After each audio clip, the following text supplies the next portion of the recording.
Hello, welcome to the channel Why Stories. Enjoy watching. I wish I've never seen you. The blonde woman hissed with hatred, gazing at her newborn daughter. The passing nurse scolded the blonde woman angrily. Oh, Lord! Enlighten this sinner. How can you speak like this? She's an innocent child. The nanny walked away, and the young mother looked at her daughter's serene face and repeated in a whisper, I wish I've never seen you. After these words, she burst into tears. Life was ruined completely. She was only 22 years old. And the reason was lying there, sleeping and snoring. The father of this little girl, a wonderful and charming owner of the by-the-road snack bar, was a practical man. Did I promise you anything? No. Well, then solve your problems yourself, he said. Idiot! She shouted. And don't expect me to return your car. Did you give it to me as a gift? Well, I'll keep it for myself, you scoundrel. Enjoy your ride, he smiled. Alba was so furious at his careless indifference that she wanted to run him over with the car right away. And in the women's consultation room, she was tormented with the referral for an abortion. When she finally held the coveted piece of paper in her hands, it was as useless. Get out! Barked the gynecologist aunt at her. Couldn't you come earlier? I couldn't, the pregnant woman murmured.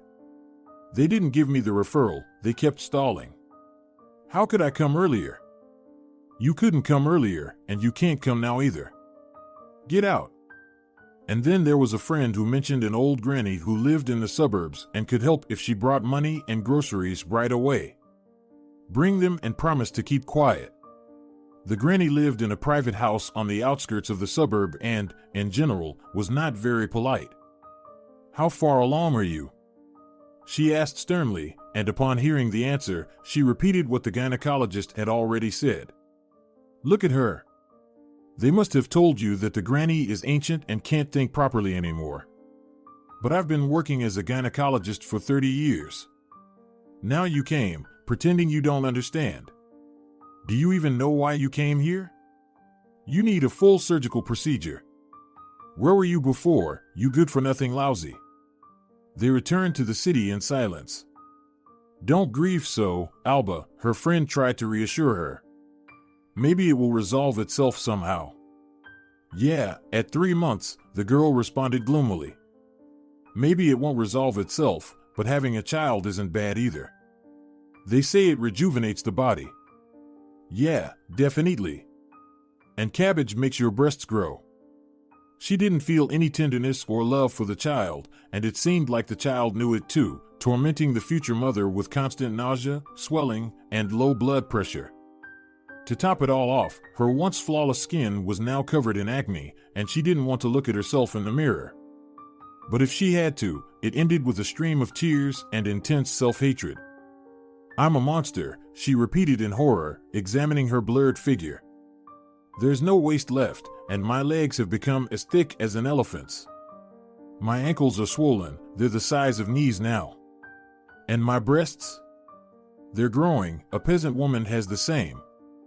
Alba used to be proud of her slender, delicate figure and rejoiced in the fact that she could eat whatever her heart desired without gaining an ounce. And her hair? It used to be so full and long, like a mermaid's, but now it was so damaged that she had to cut off 20 centimeters. And for some reason, they always looked dirty, no matter how often she washed them.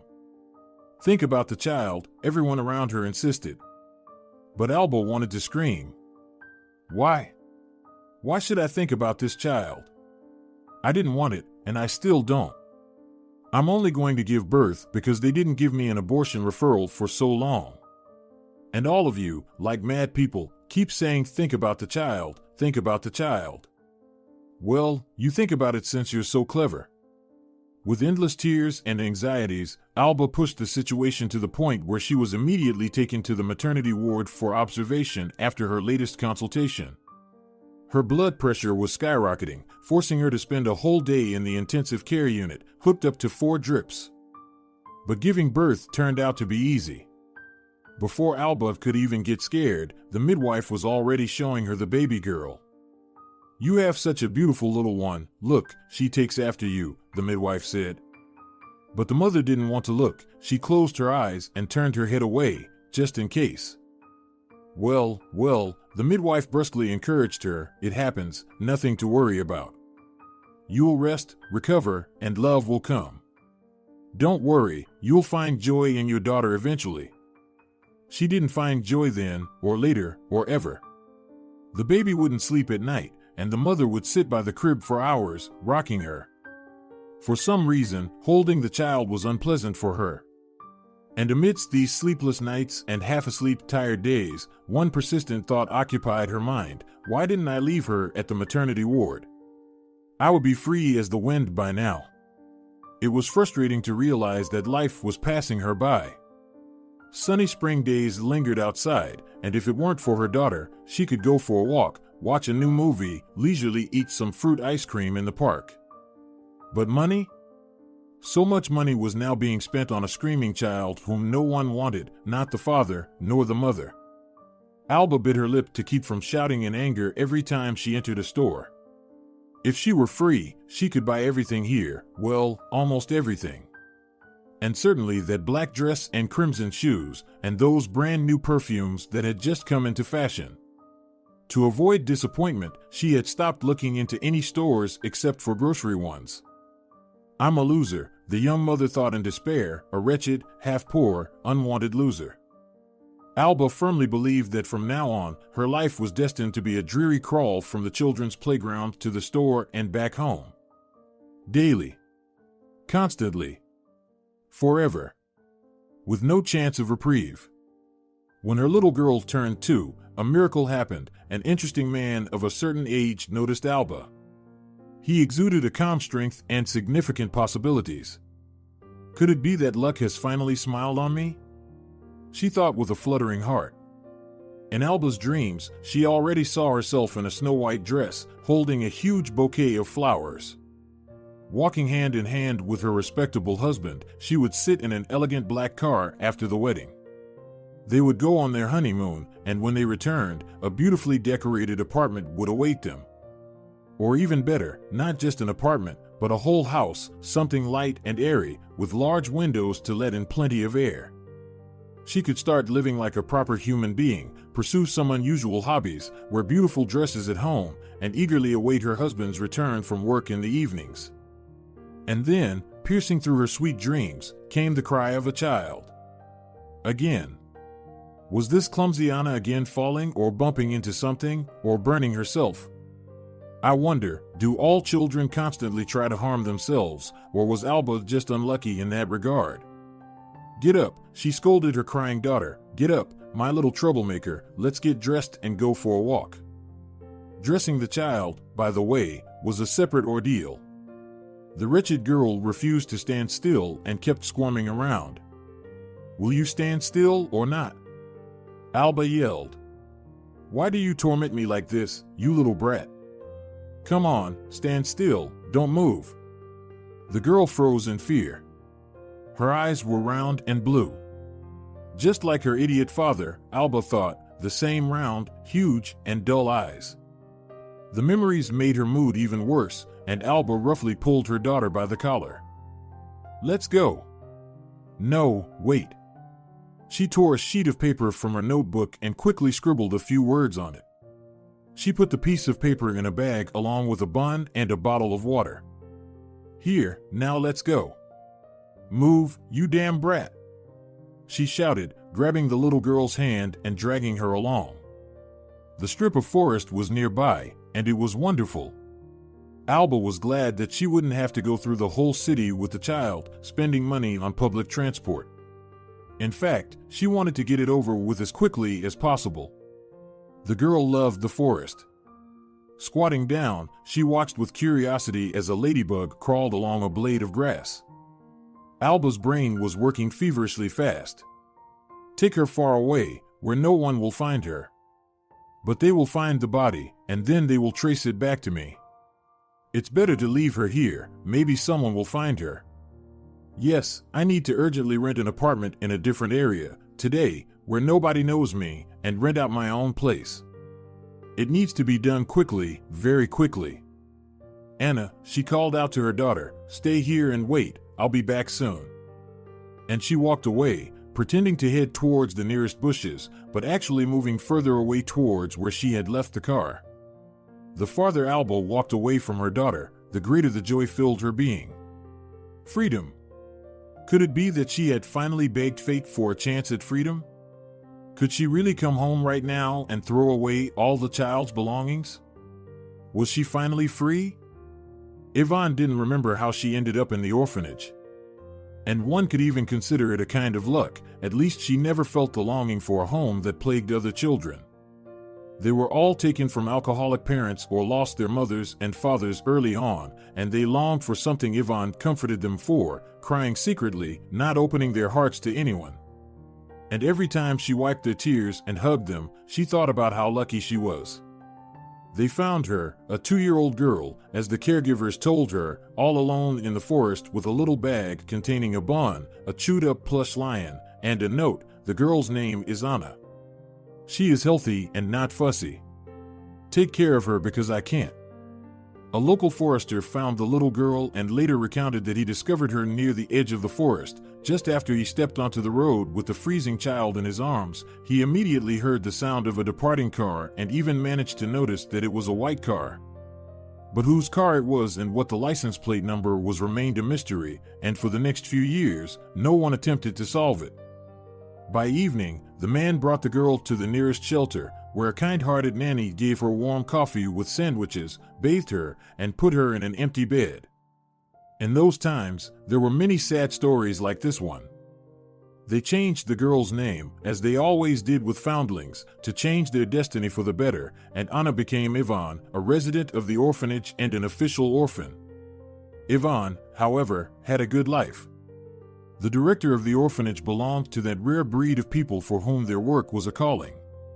She demanded the same fanaticism from the entire staff, and only those who prioritized the happiness and comfort of the little children stayed there.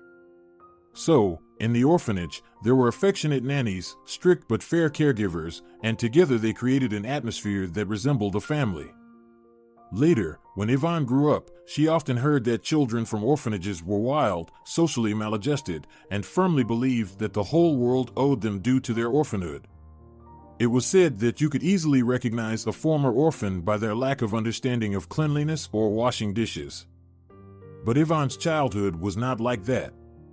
First and foremost, this orphanage, or as the adults preferred to call it, the children's institution, was privately owned.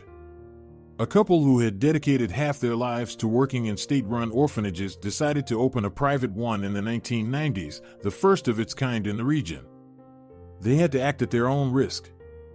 Not only were they afraid of gangsters at that time, but they also lacked any support from friends and acquaintances. Do you want to profit from children's misery? That was the mildest of the comments the couple heard from those they considered friends, and what was even more hurtful was that they even heard it from relatives. We had to grit our teeth and move forward, supporting each other and learning on the go, or else we would have to abandon all our plans right away. However, the racketeers, unlike our neighbors, friends, and relatives, embraced the new project in the field with almost enthusiasm. Charging tribute from the dedicated founders of the shelter was strictly prohibited, but all kinds of support and assistance were encouraged. Of course, the racketeering kings pursued their own interests in this matter. Firstly, charity was a good way to launder money. But most importantly, the majority had already realized that the gangster free-for-all would soon come to an end, and those who were smarter began to transfer their assets into legitimate businesses, as there was traditionally more trust in businessmen who generously donated to charity. There was another significant difference about the shelter compared to others. Vocational education was the norm here. Of course, familiar faces consumed by fierce envy of the thriving venture immediately raised objections regarding the use of child labor. But all those who came to inspect left with nothing to complain about. All safety rules were followed, and no exhausted children were found. Teresa Iglesias, the beloved superintendent, established reasonable order.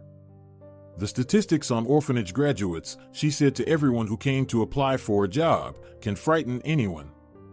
Approximately 10% manage to find their way in life. 40% become alcoholics, drug addicts, or prisoners. Why does this happen?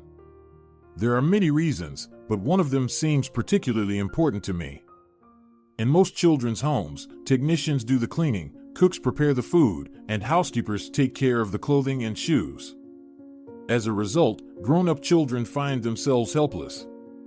They don't know how or even understand why it's necessary to clean the house or prepare a meal. In the end, they don't even have the basic understanding of how to budget for a month. Spending all the money in the first 2 or 3 days and then borrowing from acquaintances until the end of the month is normal for them. That's why we have implemented a system of vocational education in our institution. Children must understand that in the adult world, no one will owe them anything.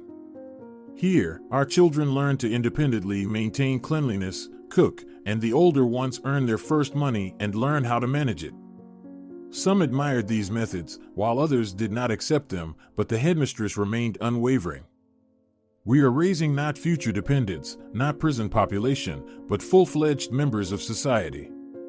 Our goal is to release into the world a person who will work and value the work of others, someone who will create a family and become a responsible parent. Starting from the age of 7, the children tidied up their rooms every weekend, and in addition, they took turns working in the kitchen, helping with dishwashing and cooking. Each room was awarded bonus points, and at the end of the week, the winners could exchange their points for sweets, other purchases, or a trip somewhere. High school students were given the opportunity to earn extra money. There was a large garden on the adjacent territory. During the winter, when there was nothing to do in the garden, the children were offered to clear the snow or do some minor repairs under the guidance of a mentor.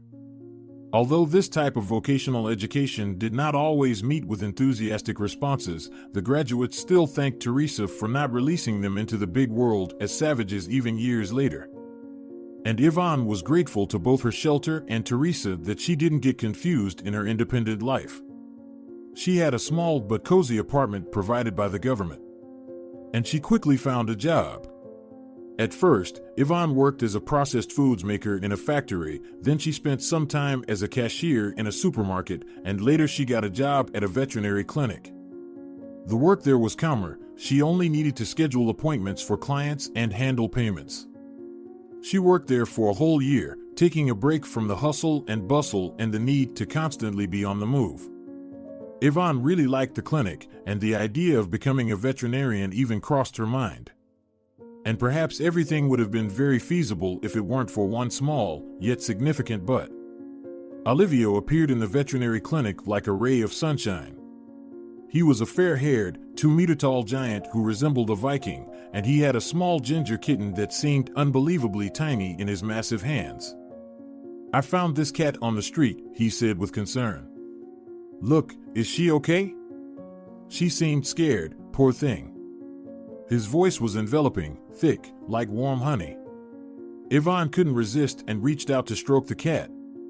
She probably didn't need any help. She was peacefully dozing, comfortably settled on her savior's broad chest. When Yvonne's hand touched her, the kitty lazily opened her golden eyes. "I'll go get the doctor right away," the girl said. "Just wait a moment." Only one of the 4 doctors was available, and Yvonne was very glad that the only one happened to be a man. The ladies would have surely flirted with the charming visitor, and then... What would have happened then? Yvonne didn't have time to think, as the man already walked out of the office, and his ginger companion settled back to sleep. "Everything is fine," Yvonne smiled. "Thank God. How much should I pay for the examination?" Yvonne quickly entered all the owner's information into the computer and printed out the examination report. While he was paying, she thought about what else she could talk about with this endearing giant. "Olivio," she asked, "are you going to keep the kitty?" He gently blew on the cat's ear. "Is there any other way out? I'll bring her for vaccinations in 2 weeks. We should come up with a name for her. Maybe you can come up with something?"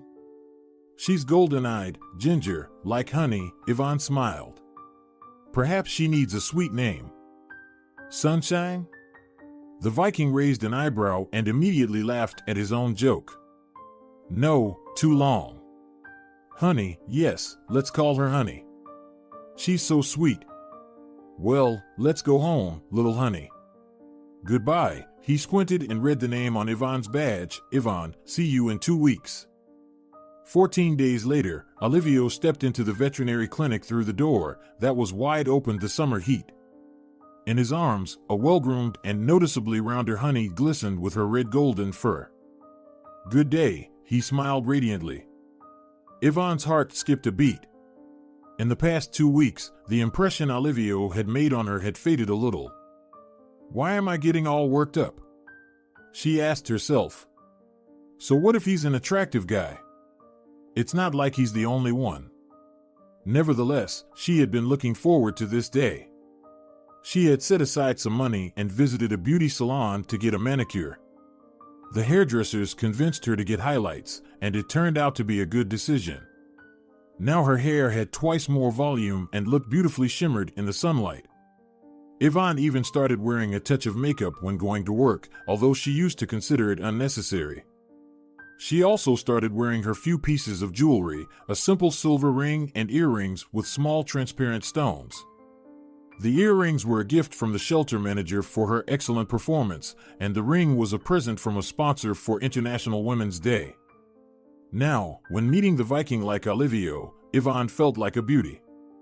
And here is Honey, coming for her vaccination, she said, approaching to stroke the cat. How have you been? Has the kitty settled into the house? Technically, she could have waited for Olivio to come closer to the reception desk, but Ivan wanted to show off her slender figure, which couldn't be hidden by the uniform. Olivio gave her an appreciative glance as he passed by. She has settled in nicely. It's very enjoyable. It gets lonely living alone, but having a kitten waiting at home changes that. Ivan sensed a hidden meaning in his words. I understand, she sighed. I live alone too, and sometimes it gets really lonely. Olivia winked at her. Well, you should come over sometime. When you feel bored, just give me a call. You have my contact data, after all. It feels a bit awkward, she blushed. What's awkward about it? Olivio nobly protested. Come over, and Honey and I will be eagerly waiting for you. That evening, Ivan met up with her best friend Nora to discuss the news. She had known Nora for a long time, ever since they were in the orphanage together. Nora had ended up there at the age of 10 when she was taken away from her alcoholic and bitter father.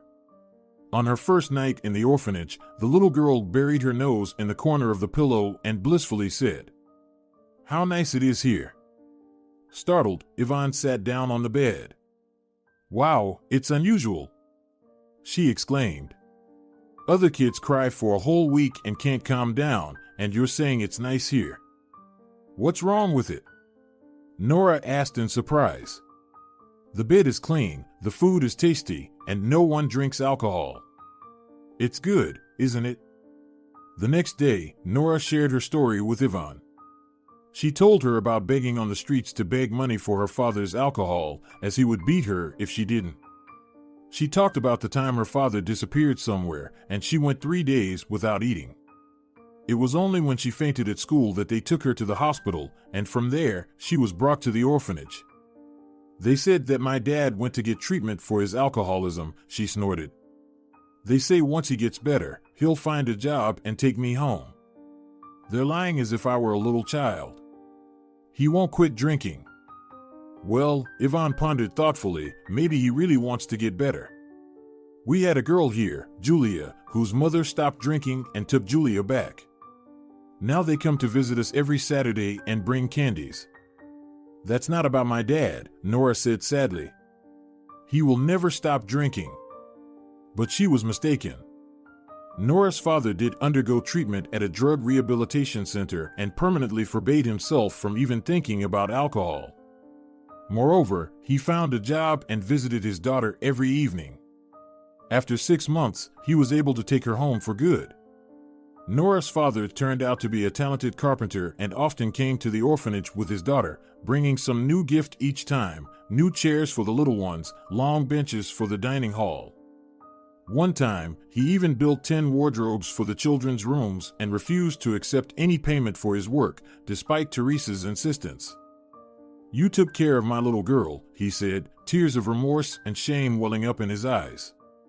He never stopped blaming himself for the past. When Nora turned 18, her father passed away. Some bullies attacked him one evening as he was walking home from work and beat him severely. He died right there from his injuries. Nora inherited her father's apartment, but she had no job. Once again, Teresa came to her rescue, helping Nora attend courses for secretaries and hiring her at her own workplace. However, she didn't stay long. "They don't pay well here, and there's no future," she told Ivan. "There are plenty of places looking for secretaries. I'll find a job in some company where the boss is a man, you know what I mean. I want to live like a human being, not toil for an idea." Eventually, Nora did manage to find her dream job. The idyll lasted for 3 months until one morning in the 4th month, the boss's wife stormed into their office like an enraged fury. The boss, who had been savoring his morning coffee, had the attractive secretary on his lap. That morning, Nora was left without a job and also lost a few strands of hair and 3 broken nails in the process. Nora spent a whole month without work, nursing her bruises and complaining to Ivan about the injustice of fate. She declined the job offer at the veterinary clinic that her friend had suggested. But luck was on her side once again. Her next employer was a widower, so she didn't have to worry about jealous wives. Since then, Nora had managed to renovate her apartment and even acquire her own, albeit inexpensive, car. She and Ivan continued to be friends, although Ivan pretended not to notice Nora's increasing arrogance. "I don't know what to do, Nora," she confessed that evening. "I met one person. Did you not notice if he was in his own car or something?" Nora interrupted. "How was he dressed? Was he wearing designer clothes or from the mass market?" "His clothes were just clothes," Ivan frowned. "I understand nothing in brands, and I don't know what car he has." Nora sighed with frustration. "When will you learn to pay attention to such things? It's very important. A charming face is one thing, but what if he doesn't have any other qualities besides a cute appearance? Then what? What does that have to do with anything? Are we supposed to evaluate every person we meet based on whether they're rich or poor? Well, is it better to waste time with a pauper, live on a pittance, and admire his handsome face until he starts cheating? Okay, in any case, you should take the opportunity. Visit him, see where he lives, and how. Don't hesitate, act." Although Nora tried to push her friend towards action, it had the opposite effect. Ivan decided that nothing would make her call or visit Olivio. After her conversation with Nora, she started to think that if she accepted the Viking's invitation, she would inevitably start paying attention to his clothing, furniture, and whether it was worth spending time on him or not. But a week later, Olivio himself appeared at the clinic towards the end of the workday, with his cat. "Is something wrong?" Ivan asked, surprised. "Is the cat sick?" "Fortunately, she's perfectly fine," Viking said with satisfaction. "But we got tired of waiting for you to call us. So, honey and I talked it over and decided to invite you to our place today. I'm telling the truth, right, honey?" The cat let out a short meow. "You see," Olivio continued enthusiastically, "honey wouldn't lie. Ivan, please, or at least to let me escort you home." He looked so charming, this tall blonde with a cat in his arms. Who could refuse him? Certainly not Ivan. That evening, walking down the street next to Olivio, the girl felt like a queen or at least a rock star's chosen one. All the women around involuntarily paused when they saw the fair-haired giant, and he seemed oblivious to their admiring glances. He must have been used to them for a long time, far too long. But in reality, Olivio saw and noticed everything, and the admiring looks always pleased him. However, now he needed to make an impression on Ivan, and he tried hard. Mentally, he called the girl my little great chance. And she shouldn't know too early that Olivio was buried in debt, unable to repay it in a lifetime, and it was all because of the computer games where he continuously wasted his entire salary. No, he wasn't addicted, he was just passionate about it. The prize funds in those games were not like working for meager wages, they were big enough to pay off debts and have some capital left until old age. So Yvonne was the chance. She worked in a decent clinic, one of the best in the city, which meant she should have her finances in order. Well, she wasn't a millionaire, of course, not even close, but at least she should have enough money to support him until he reached the prize funds, and who knows what might happen after that. If the girl turned out to be suitable, maybe he would even marry her. But now it was too early to rush. If she found out what he was truly interested in, he wouldn't stand a chance. Therefore, he had to behave carefully.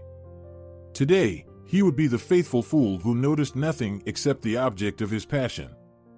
That was his role for the day. Olivia suddenly thought tenderly about Honey. That's his true battle buddy.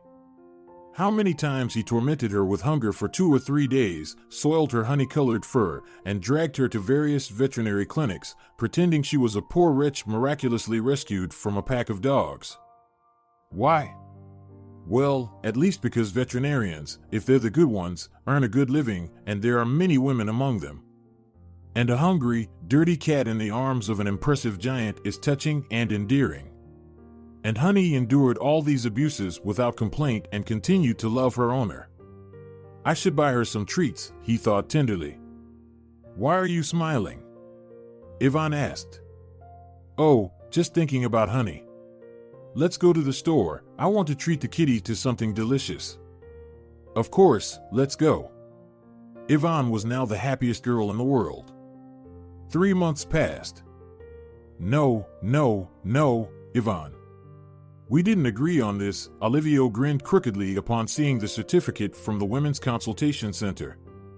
You were supposed to think about how to avoid pregnancy. He looked horribly self-assured. He looked at his girlfriend condescendingly, like a wise adult looks at a mischievous child. You can't fool me, but I'm not angry at you, his gaze clearly conveyed. And this condescension was so disgusting that Yvonne lowered her head just to avoid seeing it. So that's how it is, apparently. That's how pregnancy should have been avoided. Why didn't they discuss it from the beginning? But didn't you have to think about anything? The girl asked. Children are the result of 2 people's action. I'm a man, he simply replied. After all, it's not me who has to walk around pregnant for 9 months and give birth. And raising the child alone is not my responsibility either. I only have to pay child support, and even then, it's not much. So pregnancy and everything related to it is a woman's concern. This foolish reasoning made Yvonne even more disgusted. Sometimes it happens. It seems like a person is reasoning logically, consistently, and yet you listen and understand that he's just a coward. I thought we were in love, she said sadly. You said you loved me. Don't you remember? I remember saying it. But I never said I wanted to have children, Olivia remarked. Why are you lumping everything together? And, to be honest, he wasn't lying. They never discussed children, but Yvonne felt like one thing implied the other.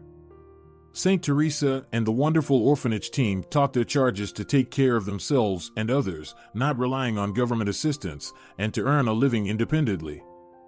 But how do you learn to beware of human irresponsibility, thoughtlessness, and plain dishonesty? Yvonne, Olivia began, noticing his friend's disappointment. Let's talk honestly.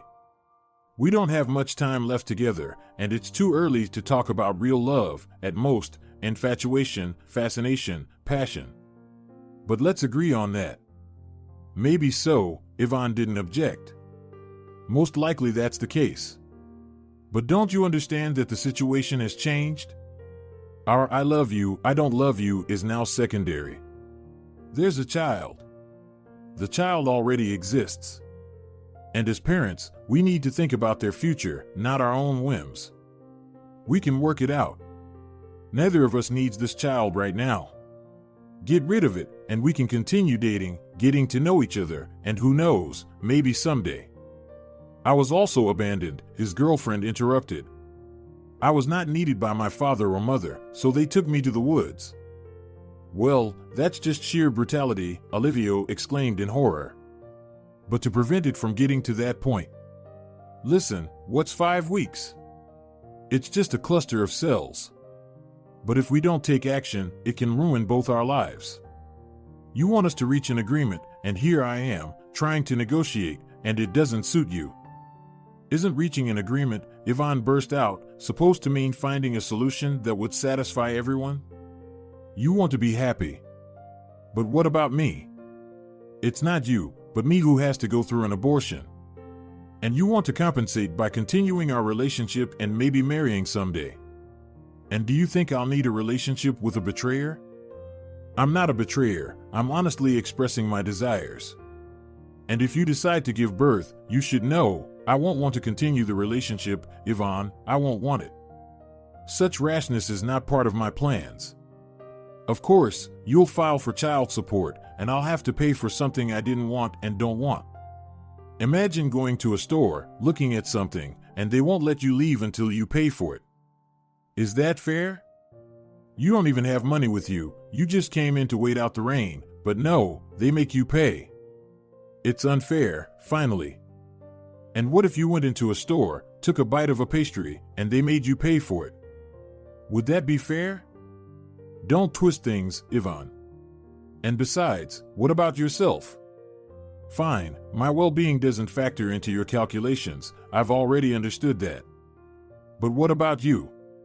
You won't get substantial child support. You wanted to study. But if you decide to keep the child, what about your education? Think about it. I'm asking you, think it through properly. I've already thought about everything, the girl said firmly and looked directly into his handsome face. Love was gone. It was washed away by the wave of cold cynicism from Olivia, all his supposedly reasonable arguments, which were actually just meant to disguise his fear that now his cozy, peaceful life would change. And what did I ever see in you? She asked softly. Look at you, you're so big and strong, but inside, you're a little boy who's afraid of everything. You are, Olivia, just afraid of it all. All you could manage was to pick up a stray cat. You don't want to know your own child. Relax, you fool, don't cry, we don't need your child support. She left without even closing the door behind her. Olivia rubbed his forehead and smiled, relieved. He was genuinely grateful to Yvonne for her pride. If she says she doesn't need child support, it means she won't ask for it. It was a relief, and he had already started thinking about how to reduce the amount he would have to pay from his income. He would have to negotiate at work to have a certificate drawn up showing a meager salary, and that was so tiresome. In general, Olivia definitely got it wrong with Yvonne. He thought that since the girl worked at a well-known clinic, she probably had a good salary and a nice apartment. The biggest disappointment was that when he was checking information about the clinic, he found photos of its owner, Alba Vasquez, on the internet. And when he saw Yvonne, he nearly collapsed. The young receptionist was uncannily like Alba. Olivia was sure that Yvonne was the daughter of the clinic's owner. Perhaps her mother decided that her beloved daughter should work under supervision. Why not? The job wasn't dusty, and who would harm their own child with the salary? And in the future, the girl would become the owner of the clinic. No doubt, it was an excellent option. Who knew she was a former orphan, and her salary was barely enough to get by? And the apartment was a small one-bedroom, without any renovations in the last 100 years. Although Yvonne tries to improve her impoverished dwelling, plastering here, sticking tiles there, so to speak, it's poor but clean. She even put up new wallpaper. Poverty can't be hidden, after all, it seeps through every crack, persistent and brazen. But that's for those who know how to look. In short, it's good that they managed to get rid of Yvonne without any additional complications. He didn't need a pregnant orphan, after all. Meanwhile, Yvonne felt the need to talk to someone, to try to find a way out of this hopeless situation. Nora, upon learning about her friend's pregnancy, almost went into hysterics. "Why are you so naive?" she shouted. "They all tell about love as long as they want something from you, but as soon as their tail gets caught, they immediately say, "No, no, no, I don't owe you anything, I never promised you anything." And their eyes are wide with fear. Exactly, Yvonne smirked. Like a cat's eyes, big and round. Oh, Yvonne, her friend shook her head in dismay. You should have at least consulted with me. Do you know how the men are? Like stray puppies, they need to be slowly and gradually tamed, without pressure. And you just went ahead and whacked them on the head. Well, let's think about how to deal with this. And how? I'll give birth and raise the child. Give birth? Nora repeated. Are you serious, Yvonne? Do you realize what you're getting into? All right, let's not panic. I know a good clinic where everything is confidential and safe. I'll take you there. I will give birth, the girl stubbornly repeated. I've already made up my mind. It's not too late to change your mind. While you still can. But you have to understand, it's like, I don't know, even when you consider getting a kitten, you think 100 times about it, and here it's a child. So that's why you don't have any cats? Yvonne smiled. Are you afraid of responsibility?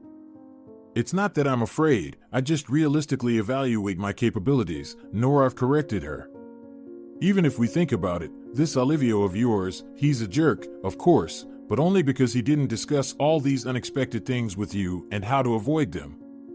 But in general, he's right. You don't know each other well enough to get married. You wanted to study, and he doesn't want anything. And what about children for you? He's not right because he didn't warn you in advance, but otherwise, his behavior is more responsible than yours. Because you. Okay, Nora, stop it, Yvonne interrupted her. I heard you. Well, listen, her friend softened. You know, I can't help you. My kilo gives me a little money, just enough to get by. And I have to take care of myself, manicures, eyebrows, eyelashes. Plus, I need nice underwear, otherwise, he'll scold me for that too. And what should I do then? Should I go to work on an ordinary job? Many people do just that. Yes, but who are they? Who's used to bowing down? Who's willing to work like a dog for a stale piece of bread? I don't want that for myself. If someone likes it, well, good for them. But you know, I'm used to living in comfort. Yes, I know, Yvonne reassured her. Don't worry, Nora, don't blame yourself, everything will be fine. Can I go now? I have to get up early for work. But a new surprise awaited her at work. Yvonne, the clinic owner, stopped her at the entrance. Come to my office, we need to talk. Right now, it's urgent. Actually, the fact that the owner in the clinic came there by herself was an extraordinary event. Alba rarely appeared here, preferring to conduct business from home, thank God for modern means of communication. Besides, she often left an administrator in her place and went with her daughter to warm countries. We have a very long winter, she would say. We need to find a way to take a break from it. In the owner's absence, all affairs were taken care of by her ex-husband, Giorgio. They said that he used to be a wealthy man. It was during those carefree times that he married the beauty Alba, who was a couple of decades younger than him. He was flattered that his young wife, who was only 20 compared to his 40, was the winner of a city beauty contest. He organized the contest himself as a wedding gift for her. To prevent Alba from getting bored, he bought a failing business from a friend at a low price and gave it to his wife. Alba reluctantly embarked on the venture, but unexpectedly got involved. She wanted her veterinary clinic to become the best in town, and she achieved that by using her husband's money and listening to his advice. But then dark times befell Giorgio, and his own business went under. Taking his stepbrother as a manager, Giorgio discovered a few months later that he had been swindled. Alba, taking their newborn daughter, instantly ran off to his brother. The bankrupt businessman decided that he had had enough of dangerous games and started working in a regular carpentry workshop. Naturally, he had less money, but at least his sleep became healthy.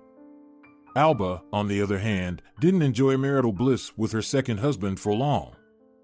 The money was squandered, and the careless owner himself ended up in prison for burglary. Disoriented and unhappy, Alba tried to return to Giorgio, but he refused to accept her. However, he didn't refuse to help if she needed someone to look after things at the veterinary clinic. Why did he do that? Out of mercy?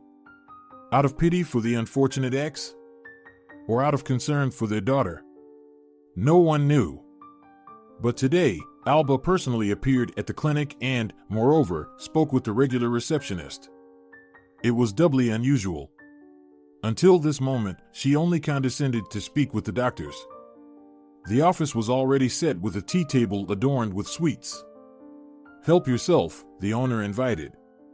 "Thank you, Alba, but I just had breakfast." "You said it was something urgent." "Yes, indeed," she smiled insincerely, and Ivan immediately understood that she wouldn't hear anything good. "You grew up in an orphanage?" Alba asked. "I did. I always thought," the boss said thoughtfully, "that children from orphanages are so helpless. And you, it seems, know the ins and outs of life." "We had a special orphanage," Ivan smiled. "We were taught everything: cooking, cleaning, and even earning money. Teresa, our supervisor." "Teresa Iglesias?" Alba asked. I know her well. We went to the same school, even in the same class. She was always so compassionate and kind. I remember all the stray dogs knew her because she fed them. Though, after school, we didn't keep in touch, but I've heard about the orphanage. Sometimes I even regret not sending my princess to be raised by her." "Who?" "My daughter Felicia," the woman sighed. "You know," she said in a confidential tone, "she's already 17, and she still can't even slice bread on her own. She seems to know where the money comes from, but how it's earned. She texted me today, 'Mommy, I'm going shopping with my friends, transfer 30 to 35,000 to my card.' 30,000 is like nothing to her. Well, tell me, what kind of world is she even living in? The real one? Or some fairy tale about the golden antelope?" Alba fell silent and angrily brushed a strand of hair from her face. "That's why I decided to follow your Teresa's example and teach her the value of hard work. What do you think? Is it a good idea?" Ivan looked at her boss in confusion. She wondered why the woman suddenly decided to seek advice from a regular worker. "Work education benefits everyone, so it's an excellent idea," Ivan replied. "I think so too," Alba rejoiced. "I've decided to hire that airhead. Let her start her work career under my supervision. For starters, she can sit at the registration desk. You'll train her in everything. Sound good? And once she learns everything, I'll give her a full-time position. By that time, you can find something else for yourself. You'll have enough time." "Stop."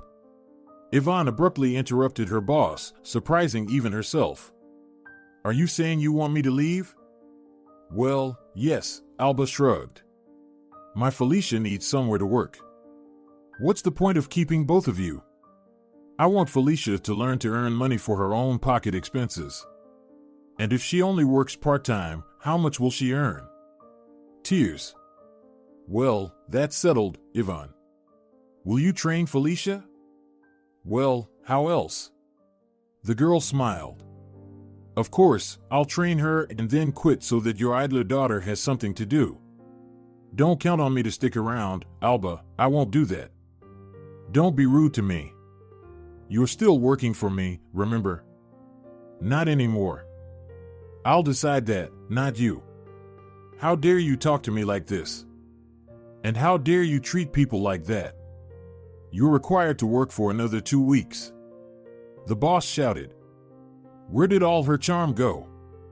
Her smooth, well-groomed face, made for smiles and successful photographs, suddenly became frozen, like a mask, and only her lips twisted in an ugly manner while her eyes burned with wild anger, like that of a mistress whose serf had suddenly disobeyed her. "You're legally obligated. Are you even aware that there is such a thing as the labor code?" Ivan suddenly understood why Alba's face looked so terrifying. After all, she couldn't even frown due to her Botox injections. And this lack of expression, combined with the malicious gaze and shrill voice, was more frightening than anything. The labor code, have you ever heard of it? And have you heard of the procedures for hiring and firing? Have you ever signed an employment contract with me? No, I work unofficially so that you, Alba, can pay fewer taxes. So don't frighten me, it's pointless. I don't owe you anything, and I'm leaving immediately. Good luck adapting your Felicia to real life. But I have connections, Alba hissed behind her. It's easy to forge a contract and your signature. Go ahead, Yvonne agreed almost cheerfully. And I have the tax office's number, I can tell them a lot of interesting things. But despite her apparent bravado, Yvonne left the clinic almost in despair. Had the whole world conspired against her? Everyone had turned away, everyone, her loved one, her friend. And now she had no job either. So where should she go now, dear God? What should she do now? Go home, Yvonne sternly commanded herself. As for what to do, we'll figure it out later. Right now, go home. Make coffee and think everything through thoroughly. But home was only slightly more comfortable. It was uncomfortable to sit alone within four walls. She wanted to talk to someone. Not to complain, but just to be close to someone living, to hear a human voice. Suddenly, the girl felt a strong desire to visit her orphanage, probably just like an adult person can yearn for their childhood home, for their parents in difficult situations. But Yvonne had no parents. The director greeted her joyfully, as she did with all her wards. And Yvonne, who simply wanted to spend some time in familiar surroundings, didn't even notice how she told everything about Olivio, their passionate romance, even about his cat Honey and his foolish conscientiousness and responsibility, which now left her to raise the child alone. Well, so what if the fool ran off? Teresa laughed sincerely. Let him go far away. What's he good for? And don't lose heart. What are you to us, a stranger? We'll help. You'll study and work and earn money. And that fool will regret it. I probably won't be able to study, Yvonne said. I'll have to work. I can't just sit on welfare together with the baby. And as for work, maybe I can somehow arrange to take the child with me or pay the neighbor to look after him. But what about studying? Yes, the director agreed. You'll need a good nanny to study. But it can be solved, don't worry, we'll find a solution. Leave the baby here while you're studying, we'll figure something out. When you come back, pick him up. And as for work, even if they fire you from your veterinary clinic, you can always come here. I'll hire you as a cook, and you'll earn some money. Don't worry, Yvonne, we'll manage together. And for the first time during all this time, Yvonne suddenly felt the release of her heavy, painful tension. The fear for the future disappeared. She would manage. The world was not without kind people, and the living proof of that sat in front of her now.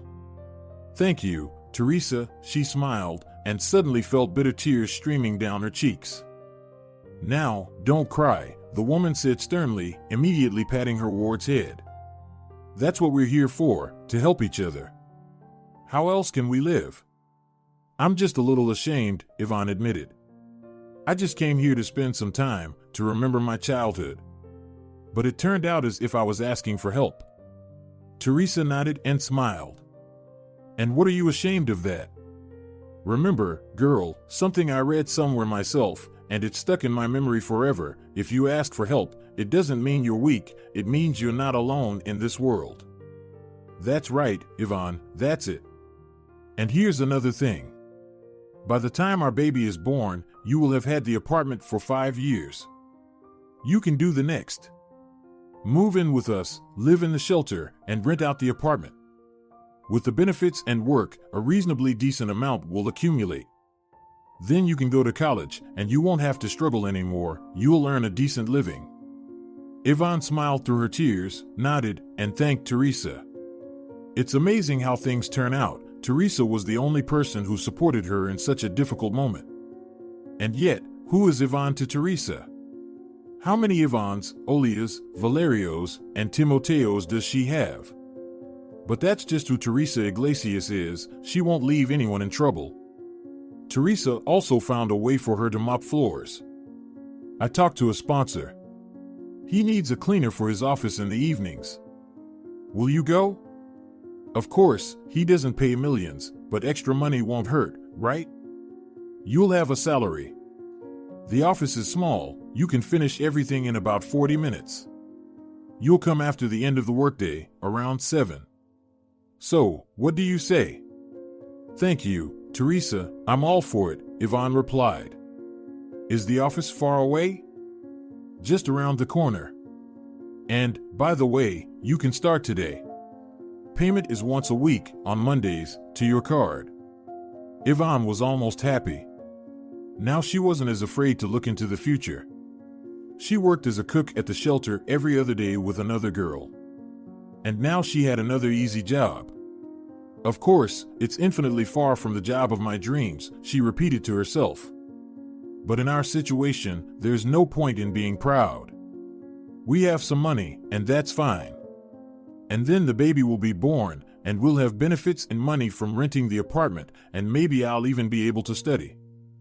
She desperately wanted to share her joy with someone, at least with her roommate Nora. However, Nora had gone on yet another vacation with her boss lover and was unavailable for communication. A couple of months later, the friends were finally able to meet. But Yvonne quickly realized that sharing good news with Nora was indeed a bad idea. Mopping floors is for the destitute, Nora sneered. Sorry, Yvonne, but since you've already stooped to that, you can understand that it only goes downhill from here. You're all ready. She glanced disapprovingly at her friend's worn-out t-shirt and the skirt that was obviously chosen solely for its elastic waistband, lacking any other merits as a piece of tailoring. You're just one step away from rock bottom, she confidently concluded. Look at what you're wearing, for example. It's disgraceful, not clothing. Can't they make decent maternity clothes anymore? I'm dressed like this because I'm coming from work, and work happens to be floor cleaning. It would be silly to show up there in fancy attire and wave a mop around. Well, let's suppose that, Nora agreed thoughtfully. But what you're wearing, it's old and faded. And your hair? Look, she lifted a strand of her friend's hair with 2 fingers. Yvonne immediately recoiled. She never liked such touches. Your hair roots have grown out, it looks messy. You look like a beggar. And right now, I am a beggar, Yvonne didn't take offense. If I got fired, that means you didn't work well enough, you should have tried harder. No, it means that my boss's daughter needs to start her work career somewhere. So now she's working as a receptionist at the vet clinic, and I should have written a resignation letter and go in any direction I want. Although I left without a letter, nobody officially hired me for the job, so there's no one to dismiss. So, there are no openings for receptionists anywhere else? Like me? Yvonne gestured to her prominently rounded belly. You won't believe it, but no, they're not needed. Who wants a worker who will soon go on maternity leave? But us, the floor cleaners, they treat us more leniently, no paperwork, no maternity leave.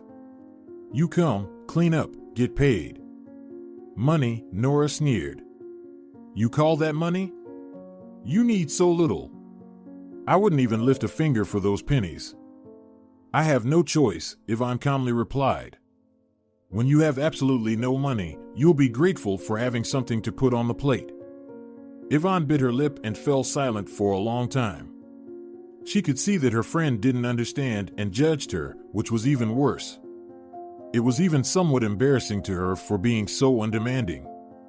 However, Yvonne had long realized that for some reason, many people consider the struggle for survival to be beneath them and would rather sit and cry than take the opportunities presented to them. After all, Nora had a transitional moment in her life when she hadn't yet met her Mikelo, and she was let go from her job due to downsizing. At that time, she had offered Nora to talk to her boss about employment. They needed a second person at their veterinary clinic reception. Nora curiously asked with a mischievous smile, "How much will they pay me?" Upon learning the salary amount, she smirked. "That won't be enough for me, it's nothing. Plus, a 2-on-2 off schedule means you won't see daylight at all." But even a small amount of money is still better than nothing, Yvonne objected, feeling somewhat hurt by her friend's contempt. I wouldn't work for such a salary, Nora repeated slowly, emphasizing each word. Did I say something incomprehensible? At that moment, Yvonne thought that their close friendship was coming to an end. Nora had just humiliated her, implying that Yvonne settled for scraps, which Nora wouldn't even consider taking herself, even if she were currently penniless. The residue of her words left an unpleasant feeling, especially since it was clear that Nora had blurted it out without thinking, without an apology. It meant she had simply said what she intended. And now she emphasized once again that Yvonne was content with meager earnings. I can't understand why you want to demean me, she asked directly.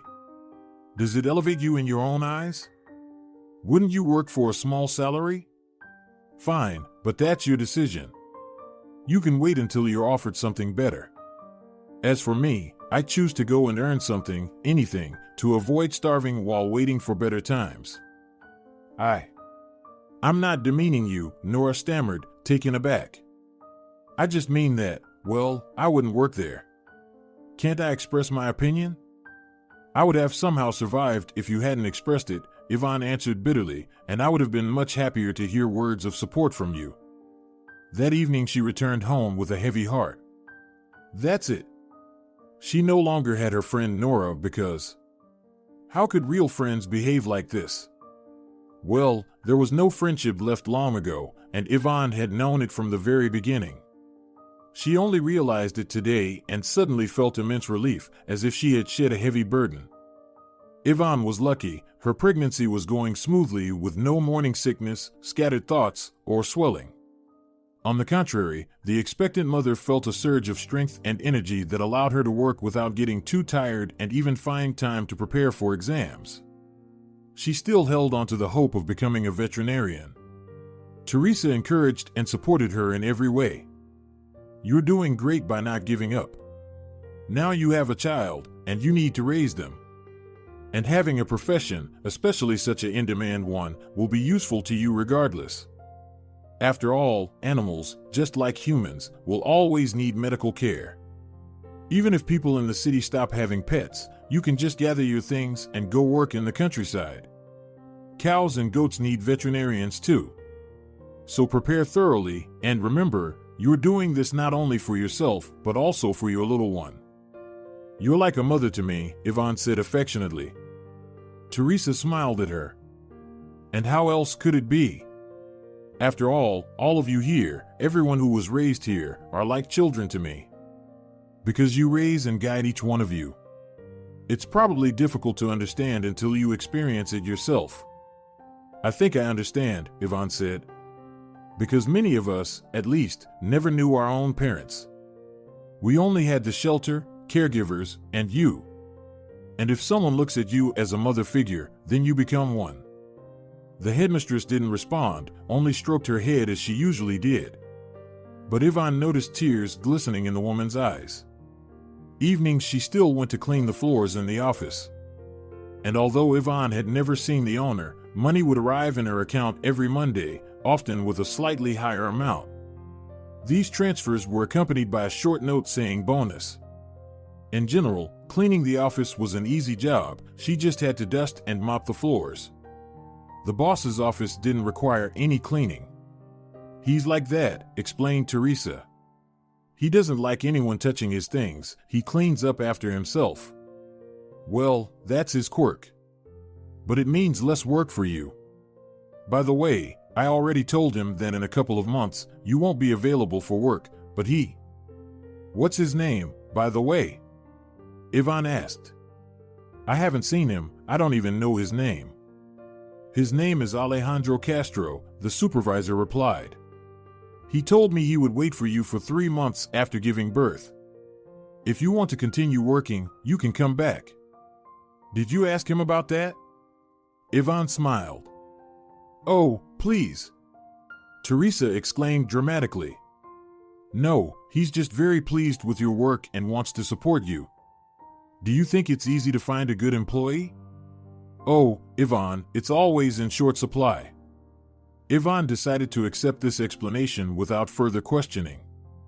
Oh, and I almost forgot, Teresa suddenly remembered. He left yesterday for some business and will only be back tomorrow. He asked me to have you clean his office during these 2 days. But, for heaven's sake, don't move anything there. Let the desk be cluttered with papers and chairs lying around. It doesn't matter. Your job is just to dust and mop the floors, nothing else. Entering the boss's office was even intimidating. What if she accidentally touched something and then faced a stern reprimand from the boss? But as Yvonne found herself in the inner sanctum, she realized there was nothing to worry about. It was so perfectly tidy in there that she probably didn't even need to clean, but since she was asked to, well, she would. Yvonne took a dust cloth out of her work coat pocket. It should be noted that Alejandro was the kind of person who liked everything in order. For example, when hiring a new cleaner, he would always inquire about their clothing size to buy an appropriate work coat. And all the cloths, gloves, cleaning products, brooms, he kept them under control and made sure to purchase what was needed on time. Yvonne decided to start with the writing desk. There was almost nothing on it: a pen, a diary, and a photograph of a little girl in a frame, probably his daughter or maybe granddaughter. Yvonne quickly dusted the desk and was about to dust off the photo when, leaning closer, she froze. She knew that little girl in the picture and couldn't not know her. After all, a photo of this little girl, seemingly at the same age, was kept in Yvonne's personal file. And under the photo, there was a caption, Nieto Ana. Both of those photos featured her. Teresa, Yvonne didn't even realize she had pulled out her phone from her pocket and dialed the shelter manager's number. Teresa, can you hear me? Yes, Yvonne, Teresa responded calmly, as always. What happened?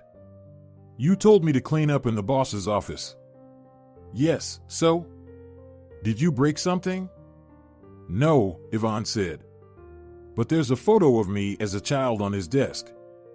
A confused silence hung on the line. Yvonne, Teresa finally said, Are you sure you're not mistaken? Maybe it's a similar girl? You said that this person is a sponsor of our orphanage, Yvonne interrupted her. Has he ever personally visited the shelter? Could he have seen me there? The director paused for a moment. No, I don't recall that. He always sent couriers, but he never visited the orphanage. I once wanted to invite him to our New Year's celebration, but he responded strangely, saying that it would be difficult for him to see the children. I thought maybe he had experienced some terrible tragedy in his life. But Yvonne, why are we speculating? Let me call him right now and find out everything. Yvonne looked at the photograph of herself as a child again and, forgetting that the director couldn't see her, shook her head. No, there's no need, just no need. He will be back tomorrow, and I'll come to work early and talk to him. All right, Teresa agreed, but just to be safe, I'll go with you. Alejandro sat at his desk, looking at the photograph of Yvonne in her personal file and the picture in the frame. Teresa and Yvonne sat silently across from him. Finally, he sighed and covered his face with his hands. This is impossible, he said in a choked voice. This is absolutely impossible. Yvonne, my God, how can this be? Alba told me you drowned. Alba? Teresa asked. Who is that? The mother of my daughter, the man said angrily, if you can even call that wretch a mother. We were together, although I knew it wasn't serious. Alba wanted a richer man, and I was just a poor guy back then. She quickly realized she wouldn't get much from me, and it was all coming to an end. I was really infatuated with her at first, but then I realized she was just greedy for someone else's money. I even gave her a car, a white one, I remember it clearly, and it was mid-priced. As soon as Alba saw it, her lips curled, and she asked, Did you regret spending your money on me? I'm disappointed in you. That's when everything became clear to me, and I didn't worry anymore that this beauty would leave me. But then she comes running one day, screaming that she's pregnant, that it's my child. I shrugged it off. Honestly, I thought she just wanted, I don't know, to extort money from me again. Anyway, I sent her away, thinking I'd forget about it, and I did for a while. 2 years went by without me thinking about it. I was in the Czech Republic for business. That's how things kept me occupied for 2 years, but it doesn't matter. And then I felt, no, this isn't right. My heart isn't in the right place. I called her, but someone else answered the phone. I went to her house, found out some things. Apparently, she did give birth to a girl, but then she rented out the apartment and moved to a wealthy neighborhood herself. And she had a wealthy man with her, considerably older than Alba. And what about me? I wanted to see my daughter. I caught her, my ex-fiancée, to talk to her. And she told me that our daughter went to the village to visit her grandmother and drowned in the river. She said it while crying. Then she took this photo out of her purse and gave it to me. They found Yvonne in the forest, the orphanage director sighed. The forester found her. The girl was completely alone. There was a note with her stating her name was Anna, that she was healthy, and that no one could take care of her. Alejandro gritted his teeth, that snake. She's not a woman, she's a witch. Alba? Yvonne suddenly asked. Is that her name? Well, yes, supposedly she divorced that husband and then. I don't know what happened next. She has a veterinary clinic. Yes. He slammed his open palm on the table. Let's go to her, all of us. Alejandro, Teresa tried to calm him down. Maybe it's better not to rush. Cool down. Teresa, he turned to her, and the woman involuntarily stepped back. So much pain was in his gaze. For so many years, I thought my daughter, that she drowned. And all this time, she was living in the orphanage, without knowing her father or mother. And I couldn't look at other children calmly, my heart ached. If it wasn't for chance, we would have never found each other. And you tell me to calm down. Yvonne, he took his daughter's hand, my dear, you shouldn't be nervous. It's better for you to stay at home. I'll handle your mother myself, and then I'll come to you and tell you everything. And you stay with Teresa. Right, Teresa perked up, it's your business. We don't need any extra stress with Yvonne. We'll stay together, have some coffee and pastries. Okay? Alejandro, Dad, Yvonne pleaded with her father, maybe you don't need to go either. Maybe just forget about it. It's in the past. The most important thing is that everything is good now. Soon you'll even become a grandpa. Why dwelling on the past? The man hugged his daughter and gently kissed the top of her head. I'll be back very soon, Yvonne, he promised. Meanwhile, Alba was almost completely happy. She felt 20 years younger, and this happened every time she managed to attract a new lover. This time, it was a stunning character, a true Viking. If I had known that such handsome clients come to my clinic, she purred, standing on her tiptoes to reach the guy's lips, I would show up at work more often. What's your little kitty's name? Honey, Olivio smiled and touched Alba's lips with his fingertip. Well, this lady is clearly a target for hunting. I wonder how old she is. You can't tell from her face, she's probably squandering the kind of money he couldn't even dream of. Honey. It's my favorite treat. By the way, how about taking a trip to the land of Eastern sweets together? Oh, come on, Alba, where would I get that kind of money? SHH, darling, I'll pay for everything myself, and you don't need to worry about it. Suddenly, she stumbled and looked scared at the door. Voices were coming from behind it. No one can visit Alba. I can. A male voice barked in response, and the door swung open with a crash. Alejandro looked at the towering guy with disdain, to whom Alba was clinging. Get out of here, he casually said. Wait outside. I need to have an important conversation with Alba. Olivio looked at Alba in confusion and noticed her slight nod, then he left the office. What do you want, Alejandro? The woman asked, appearing completely calm. Is this how you behave? Bursting into my office, distracting me from important matters.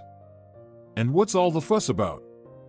You told me, he began, looking her straight in the eyes, you told me that our daughter was dead, that she drowned. That's what happened, agreed Alba. And you came here just to remind me of this tragedy? then there was no need to try so hard. I never forgot. That you wretch, abandoned a 2-year-old girl alone in the woods? And you didn't care whether she lived or died. The fact that the forester found her was incredible luck. You are a despicable, repulsive monster. You could never forget that. Just tell me, why did you do it? Why didn't you take her to an orphanage if she was such a burden to you? Why did you leave her to the mercy of fate?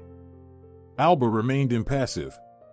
She took a long, slim cigarette from a case and lit it leisurely. Because, she calmly replied, there would have been consequences, and I had to be pure for my fiancé. I have no idea what he would have done if he found out I had a child. He might have kicked me out, or maybe not. But I couldn't take the risk. If it weren't for my marriage, where would I be now? Living in some dilapidated dump with leaky pipes, without money, without prospects. Was I supposed to choose poverty? I wonder how many years you'll spend in prison, where undoubtedly you belong. How long will you get when your dirty, dark secret is exposed? Just think about it, a little girl, defenseless, alone in the dark forest, abandoned by her own mother. What punishment do you think such a woman deserves? And what headlines will be everywhere? Owner of a thriving veterinary clinic cold-bloodedly attempted to kill her own child. Who will come here after that? Who will trust their hamster to a clinic run by a child murderer? Get out of this city, Alba. Shut down this lousy business, take your gigolo and go far away. And don't ever come back. If you step foot in this city, consider yourself warned about what awaits you. And without saying another word, he turned sharply and left the office. Olivio immediately appeared in the doorway. Well, what interesting news I just heard, he said, looking significantly at the woman. And I wonder what I should do with it. Several months passed. Alba sat on the sand, gazing at the sea waves. Now all she had to do was sit here and watch. Olivio, her beloved Viking, turned out to be quite the blackmailer. He overheard a conversation behind the door and then started demanding money for his silence. The sums kept growing and becoming more substantial until the moment came when there was nothing left to pay. Olivio, completely satisfied and enriched, promptly disappeared in an unknown direction, leaving Alba with just one dress and not a penny to her name. Now she came to the beach every day and simply sat on the shore, waiting for darkness to fall. People dispersed, leaving behind a heap of scraps in the trash bins. When Alba finally dared to reach into the pile of garbage, a plump rat sprang out of the container with a wild squeal. Alba recoiled, but the rat dashed past her. It was terrifying to approach the trash bin. What if there were more fearless rat relatives inside? But the hunger was unbearable. And then Alba noticed that on top of the heap of garbage lay a partially eaten piece of bread. Armed with a stick, she hooked the bread and dragged it onto the ground. That night, Alba fell asleep with a satisfied stomach, and the feeling of alleviated hunger was so wonderful that the trash rats no longer frightened her. The opportunity to find any food was far more important. But cold weather was approaching, and she knew that with the end of the beach season, she would have to seek shelter in a homeless shelter. Getting in there was another challenge. It was said that they didn't accept everyone, giving preference to established residents who would definitely not cause trouble. Alba cupped some seawater in her palms and tried to wash herself and tidy her hair. She needed to make a good impression on the shelter administration. It was certainly not easy, but she would try her best. The homeless shelter was in a good spot, in an industrial zone with such pollution that it felt like you weren't breathing the air but rather consuming it, struggling to swallow each chunk. But it was understandable, really. All these shelters, they fell under the Social Services Department, and bureaucrats in every country hated spending money. It was their professional deformation. Alba looked around and quickly stepped towards the long line of poorly dressed people. Apparently, that's where the homeless shelter was accepting people. She quietly joined the back of the queue and tried to listen to the hushed conversations. Maybe she could find out how to behave to ensure she would be admitted for sure. Hey, what are you doing here? Alba startled in surprise. Yes, I'm talking to you. In an instant, someone's firm grip clutched onto her dress. Did everyone see that? I just turned the corner, and she's already here, this audacious woman. Let me go, you idiot. Alba wriggled, attempting to break free from the stranger's strong grasp. Let me go, I said. She twisted and bit her tormentor's hand. Ah! She bit me. Are you drunk or something? You're attacking people. Alba, breathing heavily, brushed the hair away from her face. You could have politely said that I took your place. She investigated the face of the tall man. Olivio? Yes, it was Olivio, ragged and dirty, emitting an even stronger stench than the dumpster. Look, we meet again, he smirked crookedly. All your money went to pay off debts. Now I'm here in the shelter to wait out the cold. Well, let's get in line together, or someone else might come and get ahead of us. They stood in line, one behind the other, now relying on the hope of getting into this shelter and finding some kind of roof over their heads, even if only temporarily. And no one in this world worried about them, no one, because they fully deserved it all. Was it karma? Boomerang? Yes, that's right. It was punishment for two lonely and lost souls. If you're enjoying it as well, leave a like and subscribe.